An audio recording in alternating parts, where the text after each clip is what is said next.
Hello friends, welcome है आपका आज की हमारी इस करंट अफेयर की क्लास में। ये क्लास आपके लिए बहुत इंपॉर्टेंट होने वाली है। इस क्लास को केयरफुल के साथ लास्ट तक देखना है।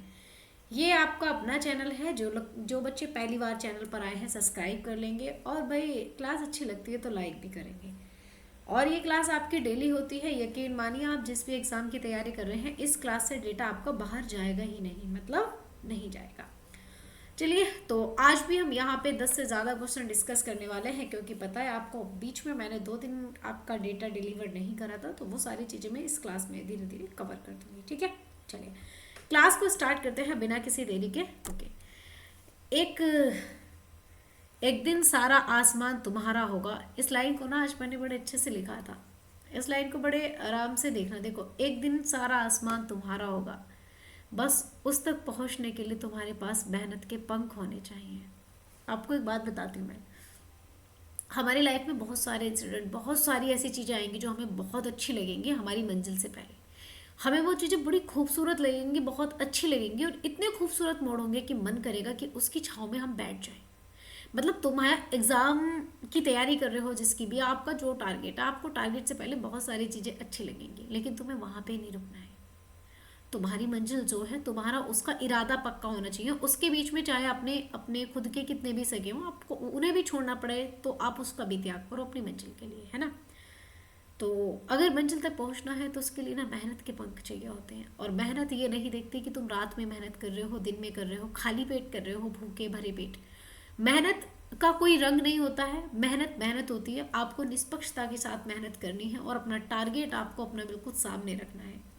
अगर आपका टारगेट क्लियर है और आपकी मेहनती हो आप, तो आपको यकीन मानिए आपके टारगेट तक पहुंचाने के लिए और किसी चीज़ की ज़रूरत नहीं होगी। चलिए स्टार्ट करते हैं आज की हमारी क्लास। पहला सवाल आपके सामने आ चुका है, स्क्रीन पर है। सवाल नंबर 1 पहला सवाल आ चुका है। चलिए देखते हैं पहला सवाल क्या है। पहला सवाल यह है कि भाई, सड़क परिवहन और राजमार्ग मंत्रालय के अनुसार राष्ट्रीय राजमार्गों के नेटवर्क में भारत जो है दुनिया में कौन सा स्थान रखता है।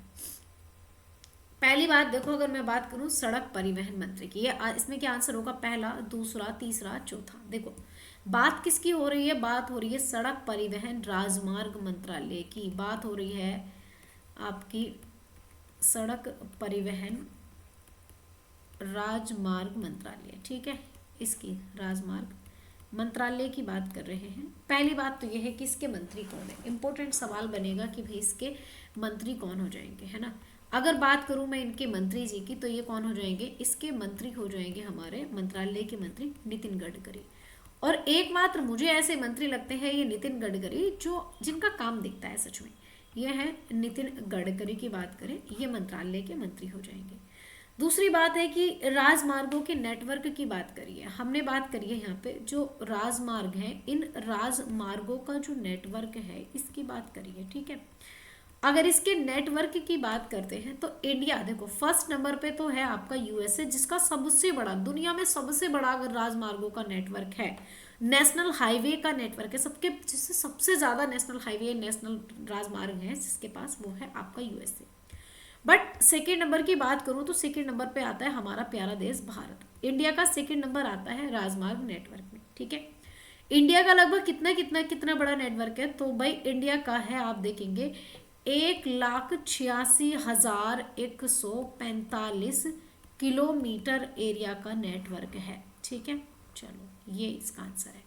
अब देखो, सबसे लंबा नेशनल हाईवे की बात करूं तो भैया भारत में सबसे लंबा नेशनल हाईवे कौन सा हो जाएगा। अगर सबसे लंबा नेशनल हाईवे की बात करें तो ये कौन सा हो जाएगा, ये नेशनल हाईवे 44 हो जाएगा, ठीक है। NH 44 सबसे लंबा नेशनल हाईवे हो जाएगा।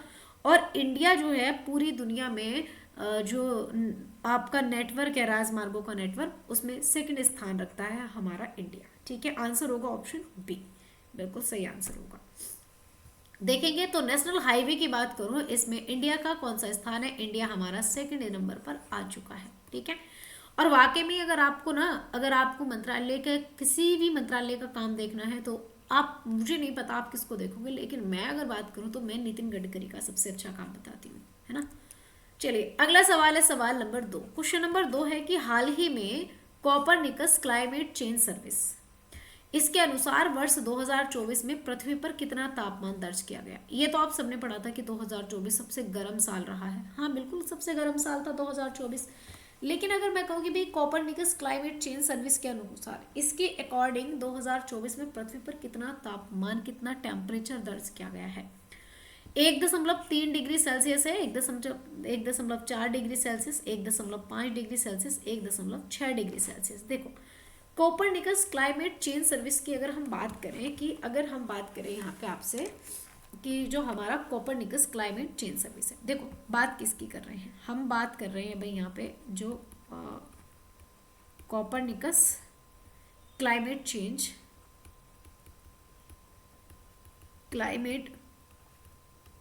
चेंज सर्विस की अगर बात करी जाए, है ना, अगर इसकी बात करें तो 2024 की इसकी बात करें तो इसने ना पृथ्वी पर जो तापमान है कितना बताया है, तो इसके अकॉर्डिंग इसने बताया कि जो पृथ्वी पर टेम्परेचर रहा है, पृथ्वी पर जो तापमान इसने बताया है, तो इसका वही मानना है कि पृथ्वी पर तापमान जो है 2024 की बात करें तो इसने कहा ये कितना है 1.5 डिग्री सेल्सियस है ना, इतना डिग्री सेल्सियस है। लेकिन अब मैं बात करूं कि भाई ठीक है इसने जो बताया है ये बताया है आंसर सी, लेकिन अब तक सबसे गर्म साल भाई देखो अब तक अगर बात करें कि अब तक सबसे अगर गर्म साल की बात करें या गर्म वर्ष की बात करें तो ये 2024 रहा सबसे गर्म, है ना, सबसे गर्म साल रहा। अच्छा फिर विश्व का औसत तापमान कितना रहा पूरे, अगर वर्ल्ड की बात करूं तो भाई पूरे विश्व का औसत तापमान है, इस औसत तापमान की बात करी जाए तो औसत तापमान, औसत टेम्परेचर कितना रहा है, ये रहा है 17.16 डिग्री सेल्सियस।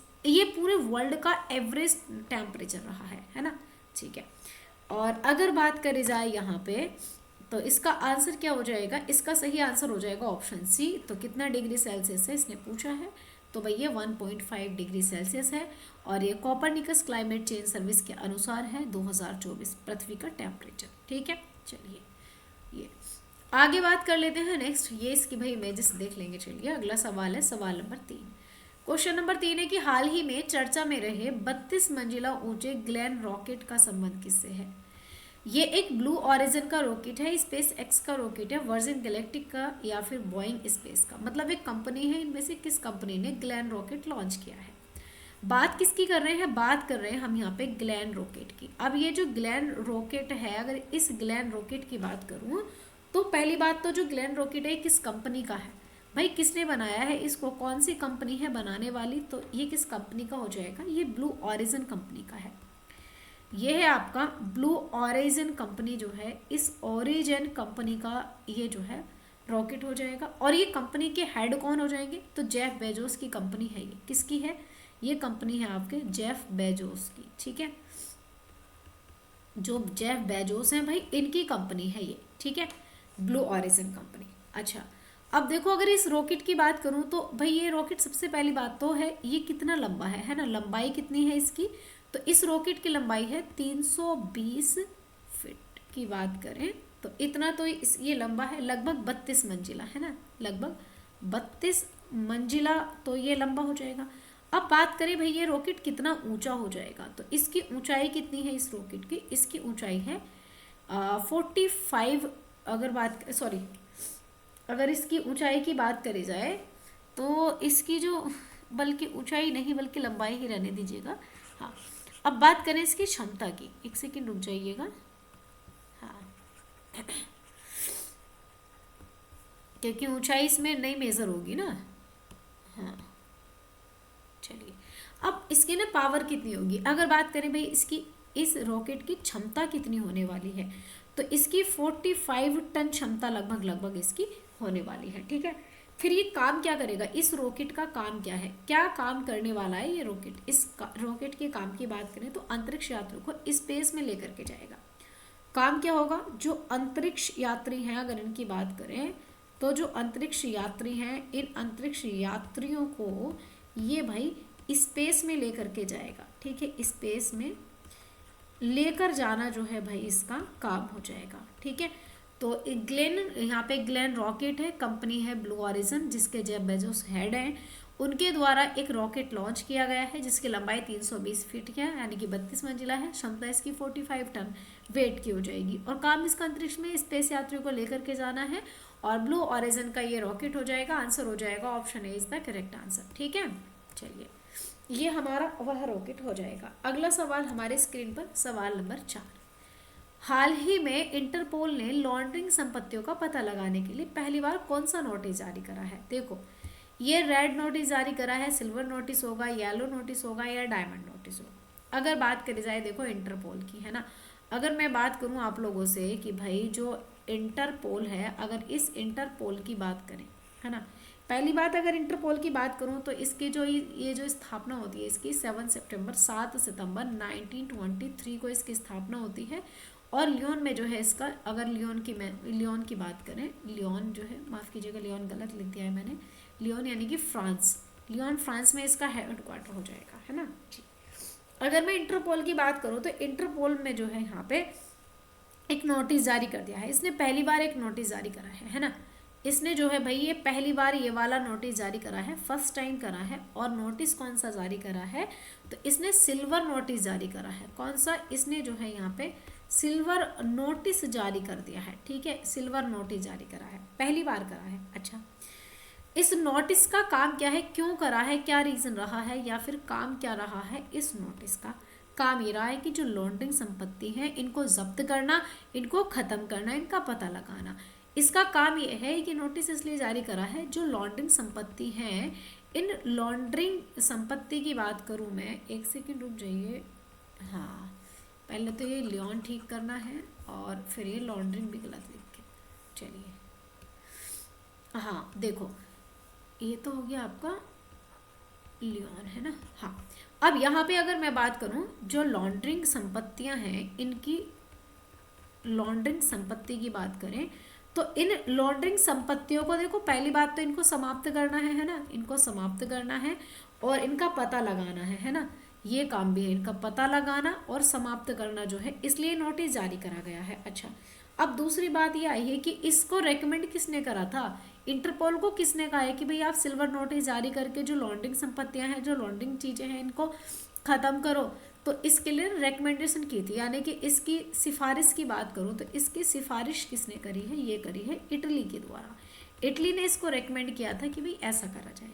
फिलहाल इसका आंसर हो जाएगा सिल्वर नोटिस जारी कर दिया है इंटरपोल ने और काम है इसका लॉन्ड्रिंग संपत्तियों का पता लगाना। ठीक है, आंसर हो जाएगा ऑप्शन बी, बिल्कुल सही आंसर हो जाएगा। इंटरपोल सिल्वर नोटिस जारी कर चुका है। ठीक है, चलिए अगला है हमारा सवाल नंबर 5। हाल ही में +20 डिग्री सेल्सियस से लेकर के -60 डिग्री सेल्सियस तक का जो टेम्परेचर है इसको सहने वाला एक हिम कवच जो है ये किसने विकसित करा है? देखिए, एक ऐसे मतलब एक ऐसा वस्त्र बन चुका है जो लगभग +20 डिग्री यानी कि 20 डिग्री सेल्सियस प्लस में 20 डिग्री सेल्सियस से -60 डिग्री सेल्सियस तक का टेम्परेचर भैया सहन कर सकता है। इस प्रकार का हिम कवच एक बनाया गया है। इसको जो बनाया है यहाँ पे ICMR ने बनाया है, या फिर IIM अहमदाबाद ने, IIT मद्रास ने, या फिर DRDO के द्वारा बनाया गया है। हम बात कर रहे हैं देखो हिम कवच की, है ना। जो हिम कवच है, अगर मैं इसकी बात करूं तो हिम कवच की बात करना है ना। हिम कवच जो है अगर बात करें, इसको लॉन्च करा है, इसको बनाया किसने है? तो भाई इसको बनाया है DRDO ने, है ना। DRDO आपको बहुत अच्छे से पता होगा, 1 जनवरी 1958 को इसकी स्थापना होती है, बंगलुरु हेडक्वार्टर। ठीक है, अब DRDO यानी कि डिफेंस रिसर्च डेवलपमेंट ऑर्गेनाइजेशन की बात करी जाए तो सबसे पहले, अच्छा समीर कामत इसके हेड थे क्या? हाँ बिल्कुल समीर कामत थे। चलिए, अब जो हमने ये हिम कवच बनाया है, पहली बात तो इस हिम कवच की विशेषता क्या है भाई, क्यों इतना इम्पोर्टेंट है, क्यों बनाया है? तो इसकी विशेषता ये है कि जो प्लस के 20 डिग्री सेल्सियस टेम्परेचर है उससे लेकर के -60 डिग्री सेल्सियस की बात करें, इतना तापमान, अगर इतना तापमान होता है, इतने तापमान तक जो है ये जो है आराम से इसकी क्षमता, इतने इसकी जो मैं बात करूँ जो क्षमता है, इतना टेम्परेचर, इतना तापमान जो है, इतना तापमान सहन कर लेगा ये। ठीक है, कवच। अच्छा देखो, अब मैं बात करूँ कि भैया ये ऐसा है, लेकिन ये किस सिस्टम पर आधारित है, ये किस सिस्टम पर आधारित है? अगर इसके सिस्टम की बात करें तो ये जो है आप देखेंगे मल्टी लेवल क्लॉथिंग सिस्टम होता है ना, उस पर आधारित हो जाएगा। ये है आपका मल्टी लेवल क्लॉथिंग सिस्टम, ठीक है। इस सिस्टम पर ये आधारित हो जाएगा, ठीक है। और हाँ, ये वाटर प्रूफ है, इसमें पानी भी अंदर नहीं जा सकता, इसको बारिश में भी पहना जा सकता है और ये आपका वाटर प्रूफ हो जाएगा, ठीक है। चलिए, अब आप कहोगे कि बनाया किसने, डीआरडीओ ने बनाया है, आंसर होगा ऑप्शन डी। तो भाई ये हिम कवच कौन सा है, आप देख रहे हो, ये है हिम कवच। अगर बात करें, ये हिम कवच है ना। और ये हम किसके लिए इस्तेमाल करेंगे, जैसे इंडियन आर्मी है, इसको 11 जनवरी को लॉन्च किया गया है।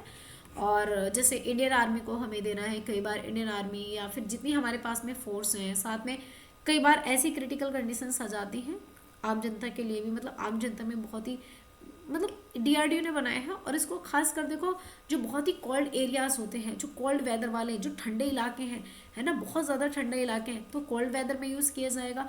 जहाँ पे बहुत ज़्यादा गर्मी है ना, उन वाले वेदर में भी इनको यूज़ किया जाएगा, ठीक है। चलिए भाई, अगला सवाल है सवाल नंबर 6। क्वेश्चन नंबर 6 है कि हाल ही में केंद्र सरकार के द्वारा पूर्वोत्तर में प्रारंभ की गई है एक इंडोर परियोजना, इसका संबंध किससे है। इंडोर परियोजना पॉम ऑयल से संबंध रखती है, प्राकृतिक रबड़ से, बांस से, या फिर स्वास्थ्य पर्यटन से। भाई एक परियोजना है, इसका नाम है इन रोड परियोजना, इंडोर नहीं है, इन रोड परियोजना हो जाएगी, ठीक है, माफ कीजिएगा, इन रोड परियोजना।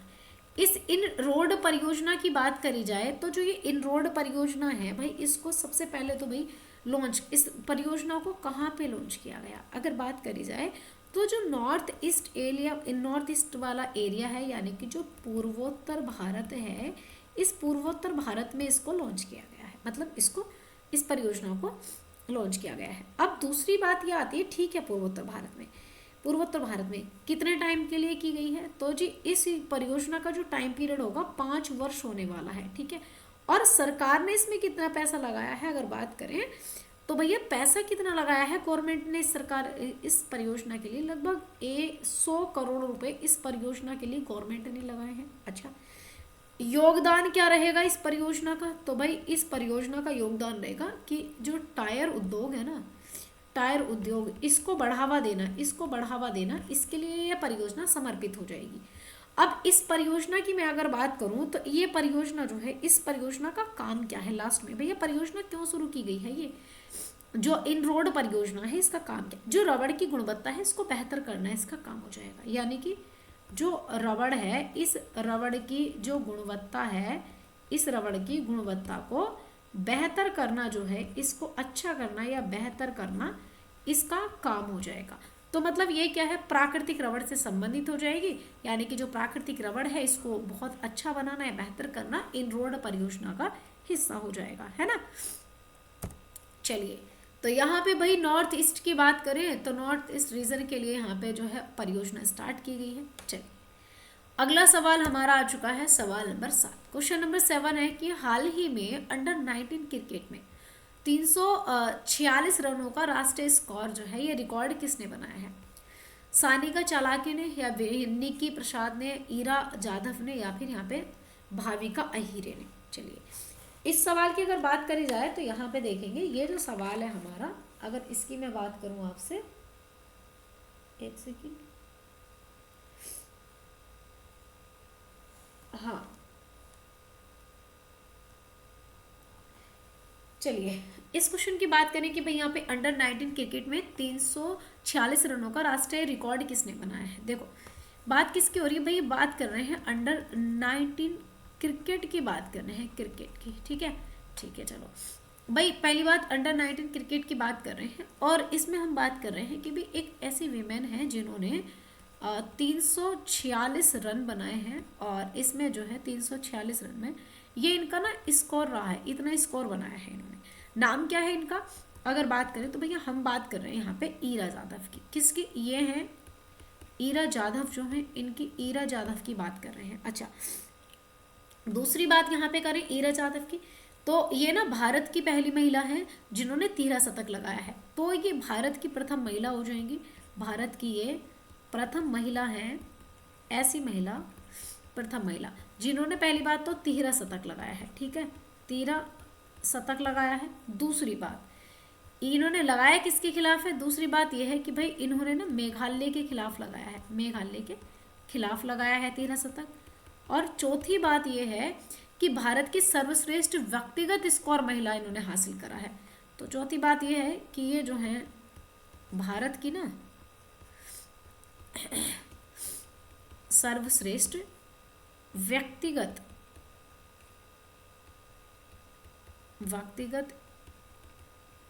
स्कोर महिला हो जाएंगी, ठीक है, इनका ही स्कोर है।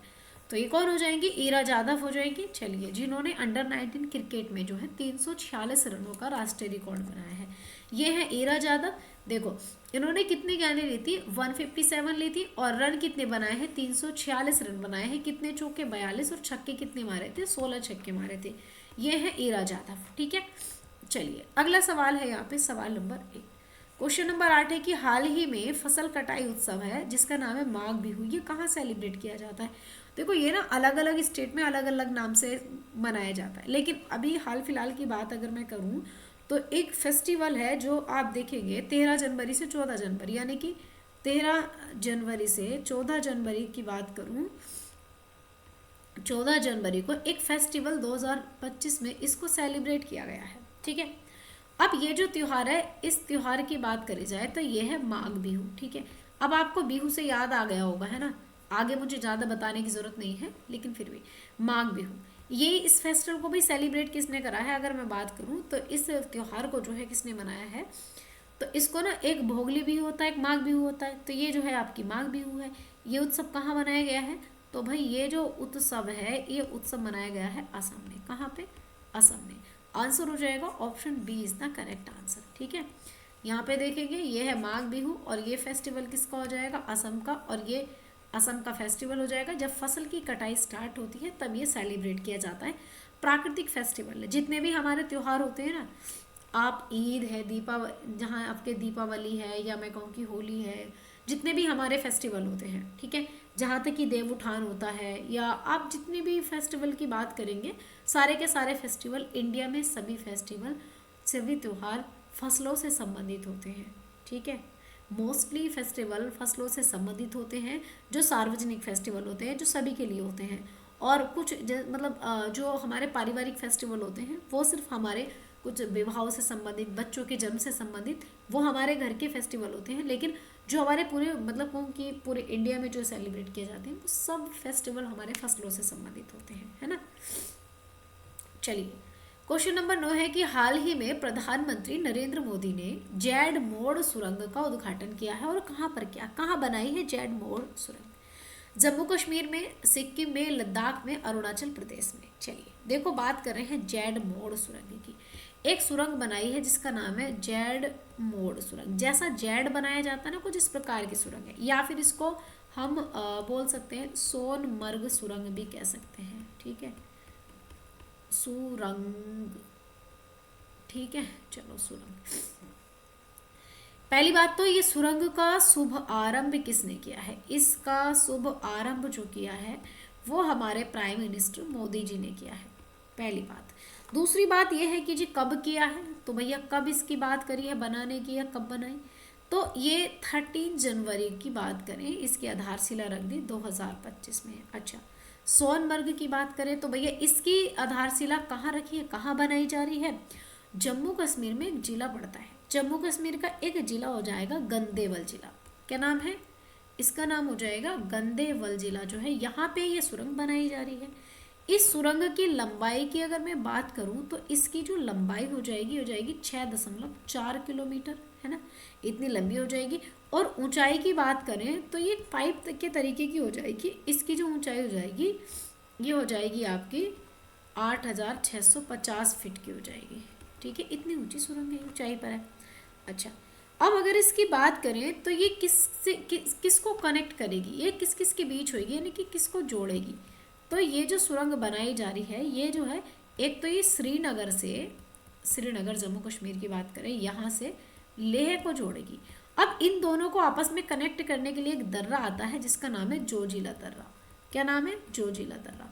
तो ये जोजिला दर्रा का जो रास्ता है, इस रास्ते को आसान बनाने के लिए सुरंग बनाई गई है, जैड मोड़ सुरंग, और ये जम्मू कश्मीर में बनाई गई है, और जम्मू कश्मीर में भी गंदेवल जो इसका जिला हो जाएगा वहां पर, है ना। तो आप देखेंगे, वेलकम है भाई आपका यहाँ पे सोनमर्ग सुरंग में, है ना, टनल में, सोनमर्ग टनल कह सकते हो, जैड मोड़, क्योंकि ये कुछ इस टाइप की है। देखो ये ना, जैसे अब अगर मैं बात करूँ कि अभी तो हमारी ये सुरंग जा रही है ना, और ये इस प्रकार से सुरंग जा रही है ना, लेकिन इसको क्या है, कुछ इस तरीके से बना करके, इस तरीके से ऐसे बना दिया, डायरेक्ट यहाँ से जाके डायरेक्ट यहाँ पे आना है, इस तरीके से इसको सीधा पाइप बना दिया गया है। तो ये जेड मोड़ सुरंग हो गई है, ठीक है। अगला सवाल है सवाल नंबर 10। नवीन और नवीनीकरणीय ऊर्जा मंत्रालय के अनुसार वर्ष 2024 में अक्षय ऊर्जा क्षमता में कितनी % वृद्धि रिकॉर्ड करी गई है।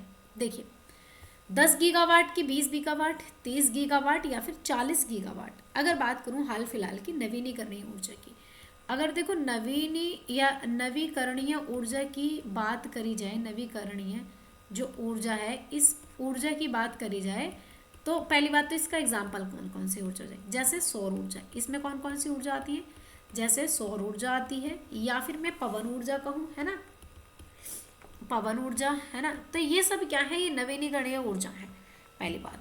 अब इसकी अगर मैं बात करूँ यहाँ पे, ये इनको अक्षय ऊर्जा भी कह सकते हैं, कहें ये है हमारी अक्षय ऊर्जा, ठीक है, अक्षय ऊर्जा कहें तो। अच्छा, अब देखो 2023 की अगर मैं बात करूँ, तो जो 2023 है, इसमें 13.75 गीगावाट जो है, इतनी ऊर्जा रही थी। अब 2024 की बात करें तो यहाँ पे बढ़ के हो गई है, आप देखेंगे यहाँ पे 13% बढ़ गई है, कितनी, 13% की वृद्धि हो गई है 2024 में, ठीक है। तो कितनी यहाँ पे आप देखेंगे, ये 13% की इसमें वृद्धि हो गई है, ठीक है। अब अगर बात करी जाए कि इतनी वृद्धि हुई है, कितनी, 13% की वृद्धि, तो कितनी वृद्धि हुई है अगर बात करें इस 13% में, तो आप कहेंगे कि जो इसमें वृद्धि हुई है, ये हुई है हमारी 30 गीगावाट की, कितनी, 30 गीगावाट की हुई है। आंसर क्या होगा, 30 गीगावाट, यानी कि आंसर होगा ऑप्शन सी, ठीक है।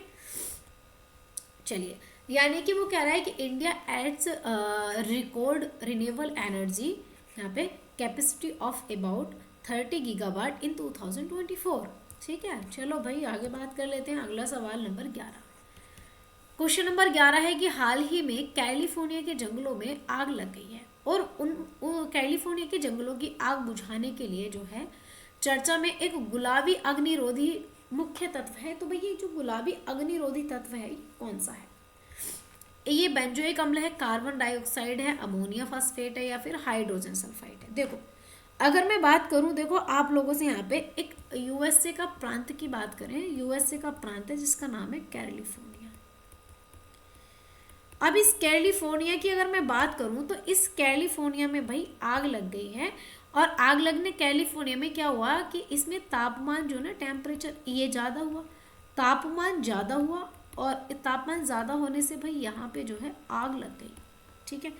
जब यहाँ के जंगलों में आग लगी है, तो यहाँ के जंगलों में जो आग लगी है, इसको भाई आग को बुझाने के लिए यहाँ पे एक तत्व का इस्तेमाल किया गया, जिसको गुलाबी अग्निरोधी बोला गया।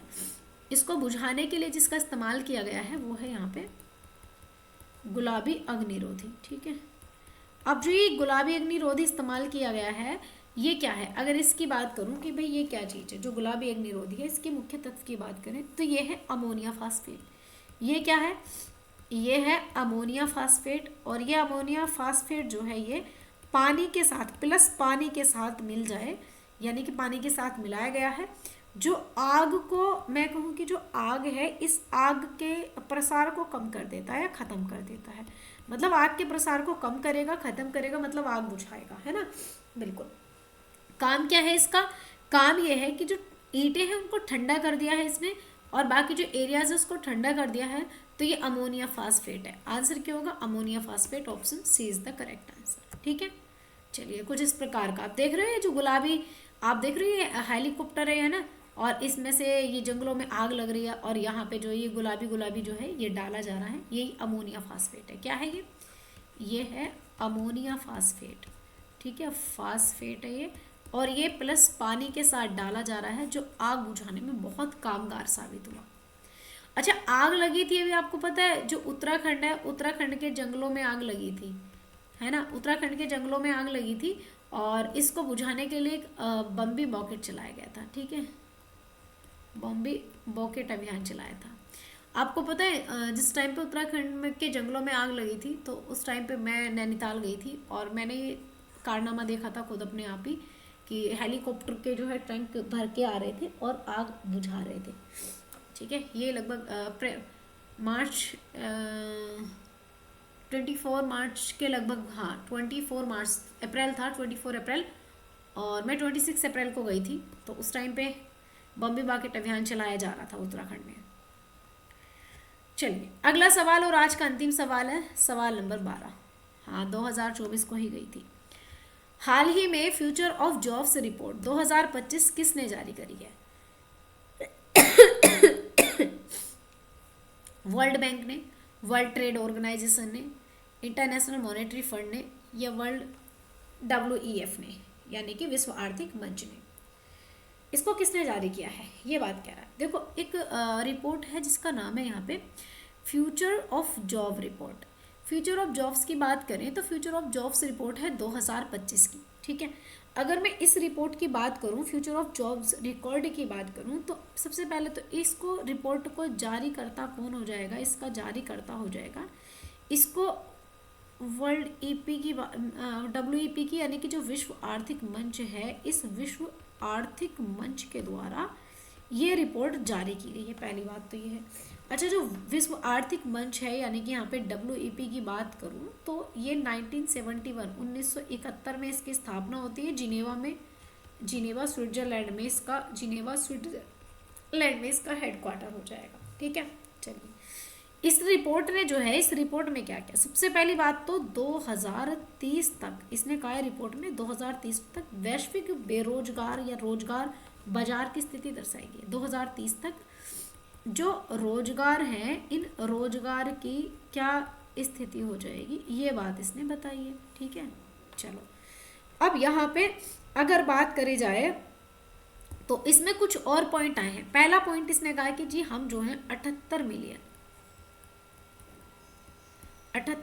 शुद्ध नौकरी की बात करी है, ठीक है, ये तो करी है शुद्ध नौकरी, इतनी वृद्धि हो जाएगी नौकरियों में। दूसरी बात, सबसे तेज जो है उभरते हुए क्षेत्रों की बात करी है कि इस रिपोर्ट में बात करिए सबसे तेज उभरते क्षेत्र। सबसे तेज उभरते क्षेत्र कौन से हो जाएंगे? कृषि है ना, एग्रीकल्चर, और भाई आपका डोमिनोज पिज़्ज़ा वाला यानी कि डिलीवरी, सबसे तेजी इसमें है इसमें। और सबसे अगर बात करें कि उच्च कौशल की बात करें, उच्च कौशल क्षेत्र जो है ये कौन सा हो जाएगा?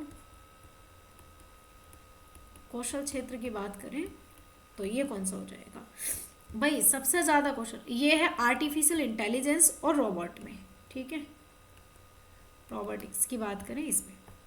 और रोजगार कहाँ से मिलेंगे हमें? रोजगार सृजन कौन करेगा? अगर बात करें कि भैया रोजगार सृजन कौन करने वाला है तो ये नवीनीकरणीय ऊर्जा करेगी। कौन? नवीनीकरणीय ऊर्जा की बात करें तो भाई नवीनीकरणीय ऊर्जा ये रोजगार बनाएगी, है ना। तो रिपोर्ट किसने जारी करी है? रिपोर्ट करी है WEF ने, यानी कि WEF ने, विश्व आर्थिक मंच ने। आंसर हो जाएगा यहाँ पे ऑप्शन डी, बिल्कुल सही आंसर हो जाएगा, यानी कि यहाँ पे जो है फ्यूचर ऑफ जॉब्स रिपोर्ट जो वर्ल्ड इकोनॉमिक फोरम है WEP की बात करें, इसने जारी करी है 2025 की, ठीक है। चलिए तो यहाँ पे आज के लिए इतना ही रखते हैं, बाकी चीज़ें हम कल देखेंगे। आपको जितनी भी आपके दिमाग में सवाल है, आपकी जितनी भी क्वेरीज हैं, आप कमेंट में बताया करो। और आपको जो भी इम्प्रूवमेंट चाहिए, जितनी भी चीज़ें आपको चाहिए कि हाँ मैम ये चीज़ आप इसका वीडियो डाल दीजिएगा, या जो भी आपको चाहिए, मतलब A to Z आप मुझे कमेंट सेक्शन में बताएंगे, बिल्कुल। और जो चीज़ें आपको कुछ गलत लगता है, मिस्टेक लगती है, वो भी आप बताएंगे। क्लास अच्छी लगती है लाइक करेंगे, और क्लास का PDF टेलीग्राम चैनल पर आपको मिल जाएगा। टेलीग्राम का लिंक मैंने डिस्क्रिप्शन में दे ही दिया है, ठीक है, मेंशन है, आप जाके चेक कर लेंगे, जाके वहाँ पे ज्वाइन कर लेंगे। PDF आपको मिल जाएगा। क्लास अपलोड क्लास के 2 घंटे बाद आपको ये जो है PDF क्लास का मिल जाता है, ठीक है। चलिए आज के लिए फ़िलहाल इतना ही रखते हैं, बाकी चीज़ें हम कल करते हैं। Thank you for watching guys, thank